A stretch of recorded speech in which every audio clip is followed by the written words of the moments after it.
Great, guys. So I would like to kick off this thing with a short introduction of each of you, and also explaining a little bit where you're coming from, where you're going to.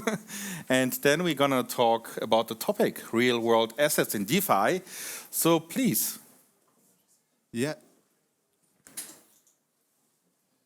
One? It's on. Okay, perfect. So my name is Sébastien Derivaux. I work at Stackhouse Financial. We help DAOs to do a lot of stuff, but our main focus currently is working with MakerDAO, and I was working with MakerDAO for now 2 years, dealing with real-world assets. We will define those terms, I think, later. And we are on a journey to really bridge the gap between DeFi and invest heavily in TradFi or get the TradFi yield into DeFi. So that's quite an exciting journey. Hey, everyone. Hey everyone, I'm Adam Levi.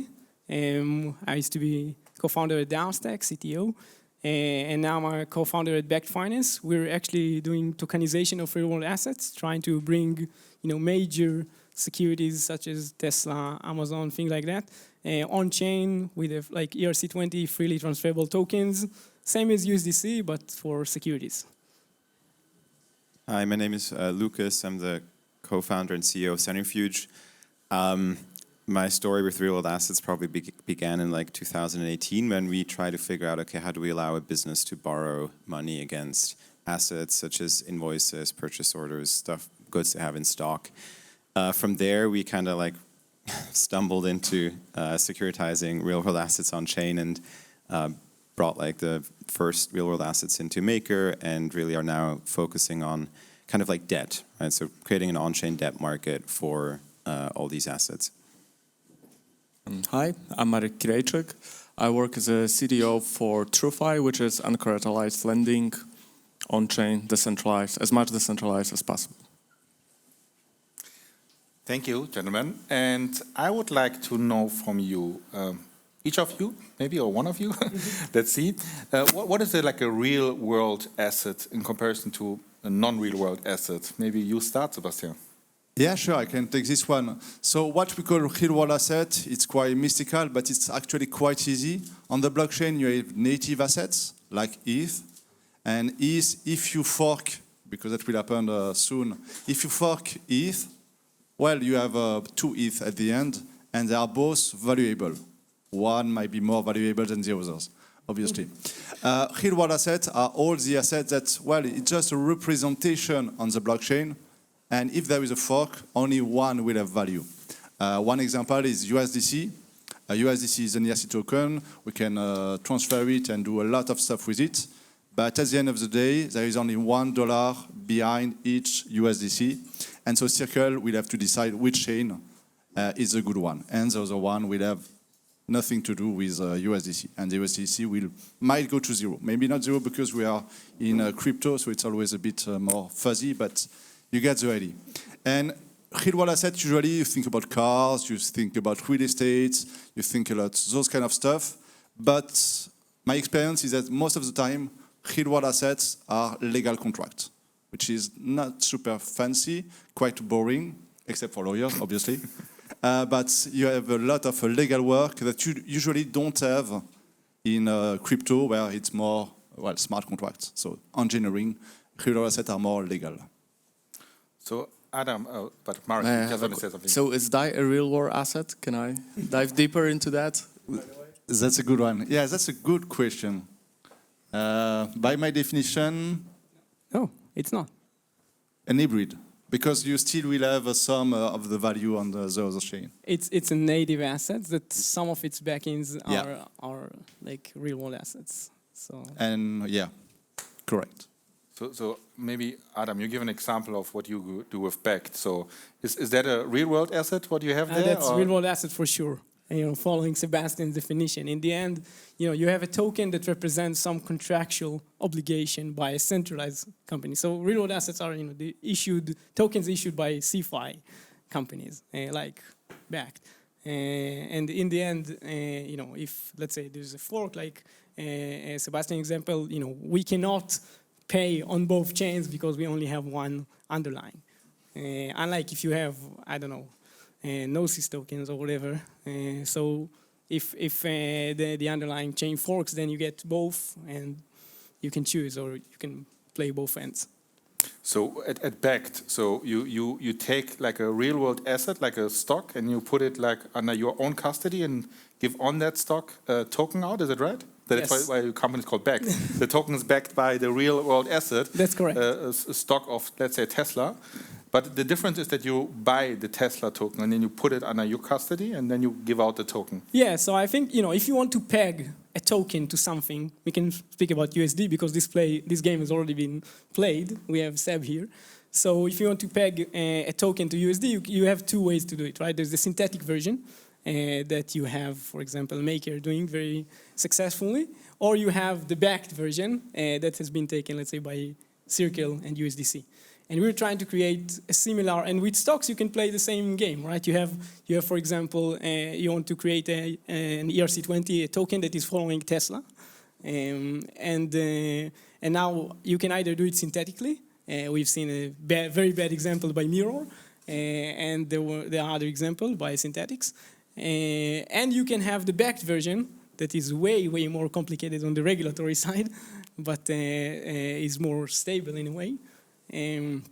That is basically like a CeFi company buying the underlying, putting it in custody, and pledging it to the token in a way, without going into all the technical, boring, lawyer things. I mean, the technical stuff is probably interesting to most of you, but also the practical stuff is interesting because you can see it with FTX or eToro, which are very popular. They're all synthetics. I mean, they don't really buy the stock behind it and keep it there.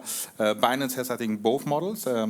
But what many people realized in the last, when you had the Bored Ape yacht coins, some they bought the synthetic ones or the derivative, and they tried to claim then the NFT, which didn't work. And then they realized, okay, I don't really have the coin. I just have something like a derivative, like a contract on that. And I think that's also a good example for the non-techs and the non-lawyers, what the effect in the end is. And Lucas, you gave also a couple of examples, not from mainly the DeFi world, but you said something about builds and other stuff. So maybe you can give some examples from the real world outside of DeFi, and then we go more into the DeFi topic. I mean, if you look at the economy, or the kind of like the world of finance today, right? Like you have different asset classes. You have loosely equities and debt. For example, equities are shares in companies where, like, I guess Tesla shares or Google shares, Apple shares, right? Kind of everything. And that's really like you own part of a company that has some sort of business, and you hope that the value of the equity goes up because someone will want to buy it. Debt is you have an IOU. You have, maybe there's something backing it. So like you have secured and unsecured debt. We focus on secured debt. So that means, for example, you have a business that's about to build a new factory. They bought the land. They now need a construction loan. They're going to go and say, here's my title to the property that I own. I would like to borrow $10 million against this title. If I default, you get the factory and the building and the land with it, of course. And so that's why it's called a secured loan. So there's some kind of like asset, actually not real world assets in general, an asset backing this debt. And so that's what we focus on, is actually bringing these assets on chain. And it's actually, if you look at kind of like the market cap of these different asset classes, like secured lending is probably by far the largest asset class in the world. It's like, right, real estate, every person in the US that owns a house, it's a secured debt, actually. You think of trade finance, right? Goods being shipped around the world, they're stuck in a container, someone is financing the month that they spend from port to port, right? Because, well, as a business, I need access to that money to be able to start producing the next container of goods. So what do? I go to a bank and I actually get money for that container of goods until they arrive at the Walmart, where Walmart then pays me 30 days later with an invoice, right? And I get kind of that finance. So these are kind of like this is the debt assets that we focus on. And it's actually the interesting thing about these, and the challenge in the traditional market, and now going a bit into DeFi, is that unlike Tesla stock, Tesla has a market cap of, I don't even know what, massive, right? And it's, if you own one Tesla share and I own one Tesla share, we own exactly the same thing. It's very different with if you're building a factory and someone else is building a factory and they're in different places of the world, different sizes, manufacturing different goods, right? So these are by definition not very fungible. So the market is much more compartmentalized. In the US, you have like some asset classes that are very commoditized, as in US real estate, where you have such a huge market, like you'll probably be able to find a buyer for that house no matter what. But if you're trying to build a power plant and you're trying to sell that later, like you'll probably spend a couple of months trying to find a buyer, right? Because there's maybe a few countries in the world that could buy it, a few cities, who knows, right? And so, but what we're doing is actually we're trying to securitize these very diverse assets and actually bundle them and then create pools that you can now invest into real estate, what is effectively like a real estate fund, right? A real estate pool of assets, for example, or a trade finance pool of assets that you can then own a token in that becomes fungible, becomes usable, has utility in DeFi, and kind of like gets a bit closer to what Bakkt is doing with like taking a very fungible asset already and bringing it on chain. Thanks for this explanation. I mean, for those of you who are not really much into it, I mean, the main point I think about the DeFi is that you're taking out the intermediary. You don't need a bank, you don't need a payment service provider, you don't need anyone who's regulated to who's providing that services. You really connect peer-to-peer, you connect really the one who needs maybe the funds and the one who's giving the funds without having some intermediary in between. But can you a little bit explain how it would work for me? For example, I would have a property and I want to give that as a like collateral and get on that a loan. So how would it work in your example? Would I tokenize my collateral and then you would take that token on the blockchain, or how is my company getting on the blockchain? Yeah, so like you mentioned the intermediaries, and actually it's mind-blowing just how many there are. There are transfer agents, collateral agents, custodians, investment banks, underwriters, law firms, right, like placement agents. Their business model a lot of times is we'll just take 10 basis points here, 0.1% or 0.5% or 0.2%. If you then actually sum this all up, say you're trying to actually create a real estate fund or a trade finance fund, it's easily 1% to 2% a year just in managing this portfolio that you're paying to these TradFi intermediaries that over the last 100 years kind of like wedged themselves into this financial system that we have today, where like they're all benefiting from taking that spread, of course.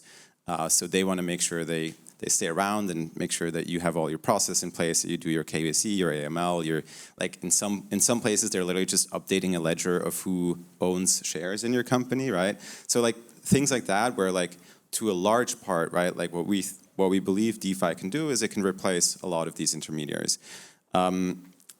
And that's where I believe like real world assets in DeFi have this huge chance is actually now if you manage to reduce some of these intermediaries, you can start to lower the cost of capital for the borrowers, right, while not actually like giving less return to the investors, right? So like in the end, you want to bring the borrower and the lender as close as possible together so that you don't overpay for your loan, but also that you get a good return.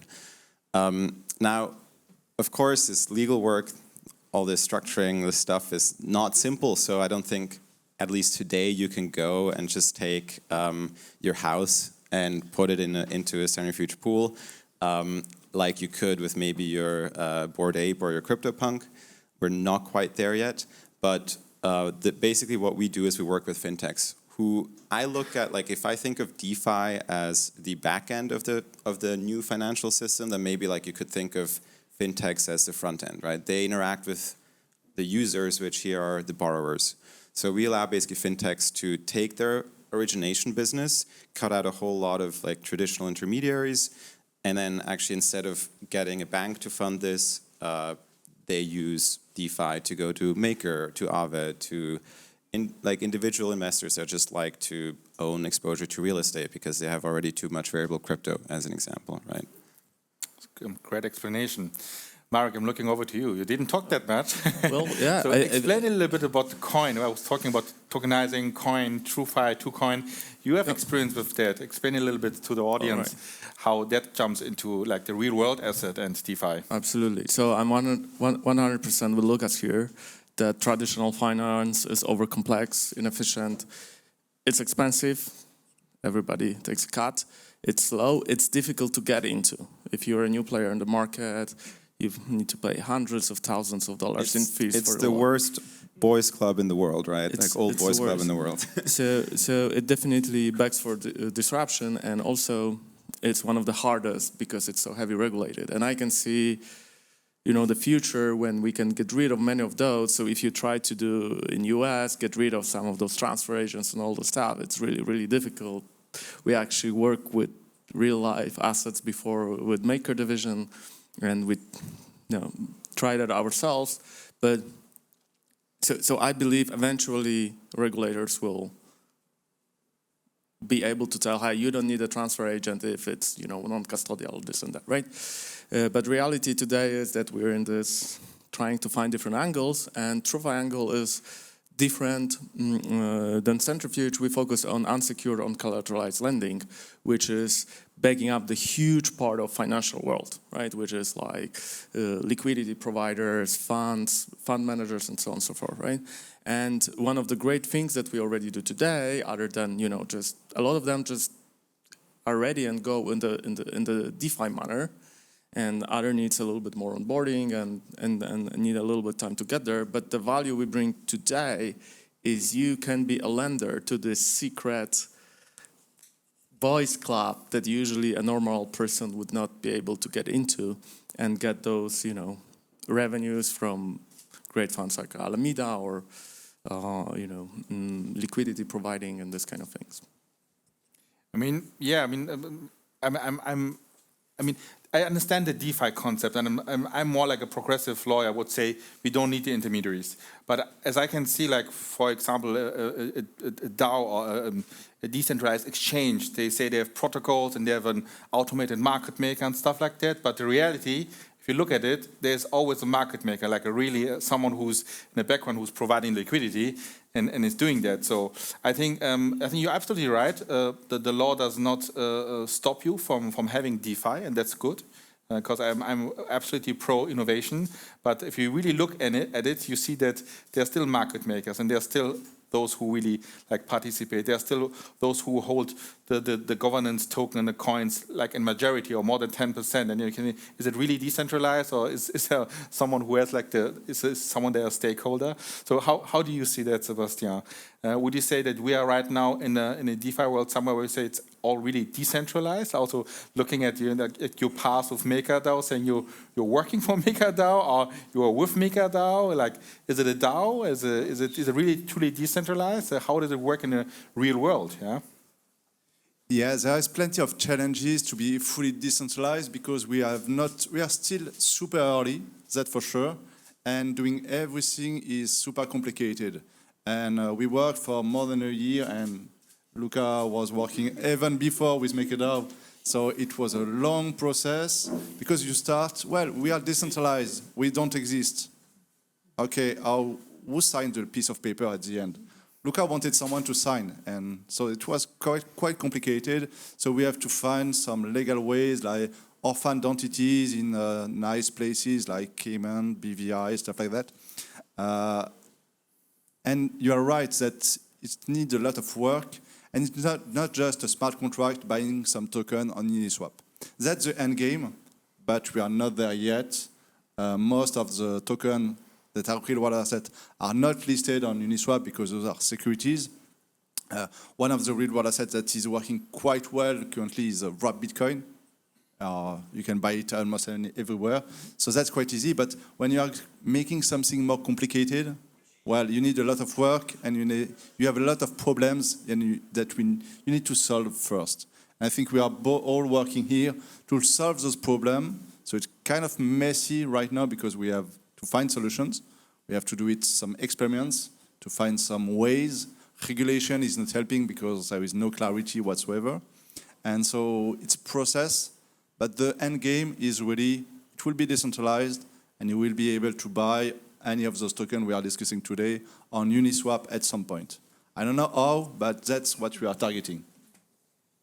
I think we were going to that point. We're going to reach that point at some time. But actually just thinking of how to get to Uniswap and how to get the crypto asset, it all starts with fiat, and in the end it goes back to fiat. And this is actually something very burdensome for those who really want to start with it. And also if you want to get something out, like on your bank account, again, this is also very tricky. Would you say that an accepted stablecoin would be something which would help, like some stablecoin which would be not just accepted in a DeFi world, but also in the real world? And is it something? Yeah, that's the same. In the end game, or what I consider that the end game is you can use DAI or USDC to buy a coffee anywhere. And that's the target. But it will take a few decades, I hope only one, but we will see, to get at this point. So currently, just like at MakerDAO, we have a lot of capital to invest in a real world asset. And we are investing a lot if what we call off-chain, so there is not even a single token, just because, well, we have to build all the technologies from scratch. It's a lot of work to get something on-chain and a real world asset. I would add to that I think we're going the intermediate step, let's say for the next decade or so, is we're gonna have those two worlds living on the blockchain together, right? That's gonna be some, assets that are considered securities, real world assets that's gonna have significant restrictions, and it's gonna keep developing in a way we maybe will be able or not trade them on the Uniswap, but only between people who are kind of allowed to, right? And then we can go into technicalities of AMM if that's possible or not. But in general, that will be able to transfer as long as my address is whitelisted, right? And there will be the second category of things that's gonna be, native assets and free to trade. There's gonna be all kinds of shades in between. But I think, we should today start thinking about how to clearly distinguish those things and let the real world assets flood into Ethereum and related blockchains and layer 2s, because it is intermediate step that we need to go through. And only when regulators will start to see, or US regulator really, because it's whatever happens in US later happens everywhere else, see, okay, this is legit, this is good stuff, we actually know very well what's going on here, which they already do, but it needs to get more comfortable with that, then we can actually start removing some of the restrictions or try to moving those in between all kinds of shades of things into, left or right, or ideally into right. So actually, that's very interesting that you're saying that, because, in Bakkt, we're not taking this approach. Our tokens are freely transferable from the get-go. We're not doing like whitelisting in the tokens, and once you have the token, you can transfer it to anyone. Again, following the Circle USDC model.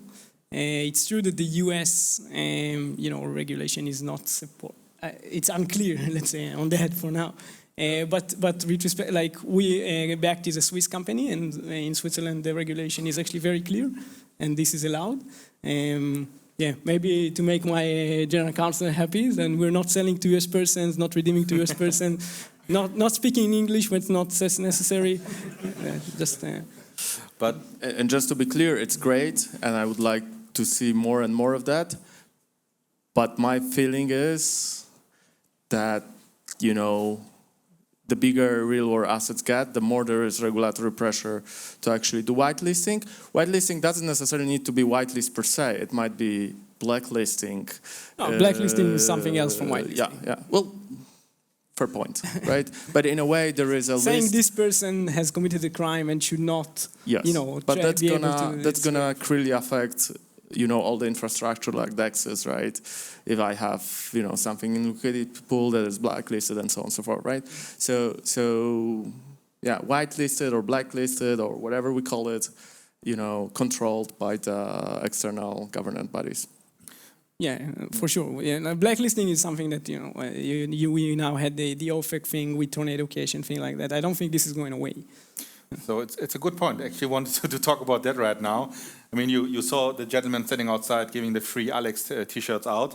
I mean, for those who don't know about the case, Alexei Petsev, one of the protocol developers of Tornado Cash, is now in Amsterdam in prison for a couple of weeks already without really a case, because some North Korean criminals, they use Tornado Cash for money laundering, and then OFAC, the U.S. authorities that put the webpage, the Tornado Cash webpage on the sanction list, which was a first of a kind thing because normally put persons or people on the sanction list, and now they put the webpage on the not just the webpage. They put like a contract, an address. Yeah. This is something that is It's very even worse. It's like it's very novel. The internet, yeah. So instead of like going behind the people who did the crime, like the North Koreans, they trying to go to the source, which is wrong.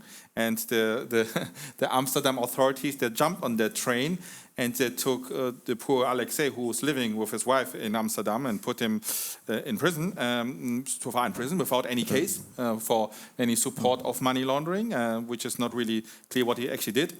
And the judge doesn't really understand DeFi, nor does it understand what Tornado Cash is, nor does it understand how Tornado Cash did get funded in the beginning, Moloch. So all of that is not really clear, and this is something which is, I want to raise like this awareness here. This is a lack of understanding, like as we now talk and describe your cases, so people understand what you're doing, what DeFi is, and what real world assets are. It's very important to not just you guys, the whole public, to understand how really this works and how this knots get together. So what do you think about this case? I mean, I, as a lawyer, think they're wrong. So the US authorities are wrong. The Amsterdam authorities are wrong. It's even a pity to see that in Europe, like a court and a police in Europe is holding someone in custody without a proper case, just to find the information, to find the knowledge, and to keep this poor guy into prison. So what do you think about that case? So I think there are two things, right? One, it's really outrageous the way they approach this, right? Because he's not arrested, he's not in jail, he's just put on hold indefinitely when they're creating a case, right? This is so undemocratic. So he's in custody. He's like he's being called, but he's not arrested. There are no charges. There needs to be charges to be arrested, right? You need to be sentenced to go to jail. So he's just being called, lost his freedom, and there's no charges, right? And it might be up to, I believe, 100 days, but can be extended. And well, not you're the lawyer, you tell us. But I think it's outrageous, right? Yeah. But that's one thing, and that I hope is obvious to everyone in this room. But the second thing is, Tornado Cash was a tool that I believe majority of the volume was money laundering, right? Not majority by the transaction-wise, but value-wise. And I think those things will not stand. And let's say my personal views are secondary to my pragmatic understanding of how US government works. And the way it works is, if they think it's a tool for money laundering, they're gonna find a way to close it, right? And some of you might be old enough and remember there was like alcohol 220%, like this DVD burning. Who remembers alcohol 120%? Okay. Whoever copied the DVD here. So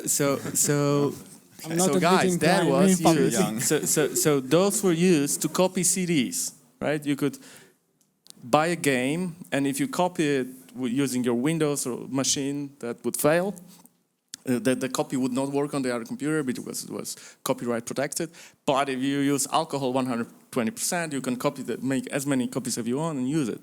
And it was made illegal, the tool was made illegal by US government under DMCA Act, right? Digital Millennium Copyright Act, 20 years ago. So in the same time, there was a tool on Linux called DD, I believe, Disk Duplicate, that didn't happen to be widely used for breaking copyright laws. So in a sense, it is to some extent reasonable. Again, this is not my personal belief, but like pragmatic understanding of how the US government operates is, they want to close this money laundering machine, right? And I think we should build privacy solutions that doesn't make it so easy to launder money, and we should, there is no other choice, right? We can find the US government, but that's going to be a long battle, and it's going to be difficult, and the outcome is uncertain. So that's my really call to, be responsible, because we want to build that space, and the reality is there is not as much freedom as we wish there were, and the way to push those freedom is keep pushing boundaries, but not crossing the boundaries. Yeah, I think you're right, Marek.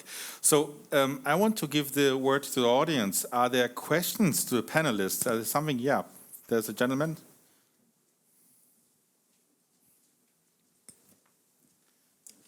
Hello, thank you for the panel, very interesting. So I'm from a legal background too, and I guess most of us here are pro-decentralization, but on the other hand, I hear about US jurisdiction, Switzerland, Netherlands, maybe Germany.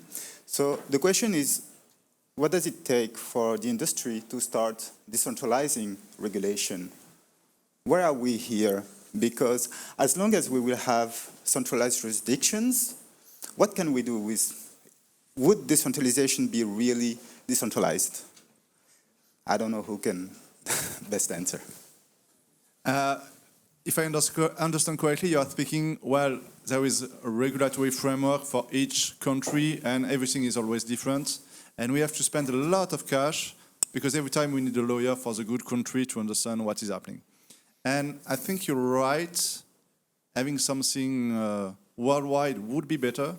I'm not sure it would work, or it would be just US regulation and US laws, which I'm not a big fan of. But I think we can play just a competitive game for the legal framework. And for instance, I know that we used a Cayman Foundation, so in Cayman Islands, because they are fighting to get the best regulation there, or the best legal framework. And it's a country where you can, well, there is a wonderful tool which is called the Foundation. Nothing is the same than in the US, France, or anywhere else. And there are some competitive landscape, even for the legal side of things, and we can pick the best place to build our stuff. So I guess nations will compete to be the best players in crypto, if they want to take the business. And currently, Cayman is taking a lot of crypto business, because it's just a great place to build legal stuff for crypto. So I guess it will be more competition than having some, so kind of centralized, if you want, for sure, that's just having something fully decentralized that is working for worldwide. I don't know if you have others. Yeah, I want to echo you. I think here, like in a way, free market of jurisdictions is good for us. It's not good for us to have something that is, controlled by one entity, or it's actually, I think, defeats the purpose. I think it's very good that countries can compete on companies by introducing novel regulation. Otherwise, the incentives by big players are just to freeze regulation in their incentives. But we can also see that the regulation is following the players. Like in Europe, the markets and crypto assets regulation, which is coming in effect the beginning of next year, will give like a framework for the whole European economic area. We'll see the DLT pilot regime coming next year in March, jumping in. The US is lagging behind because of the presidency they had before, of course.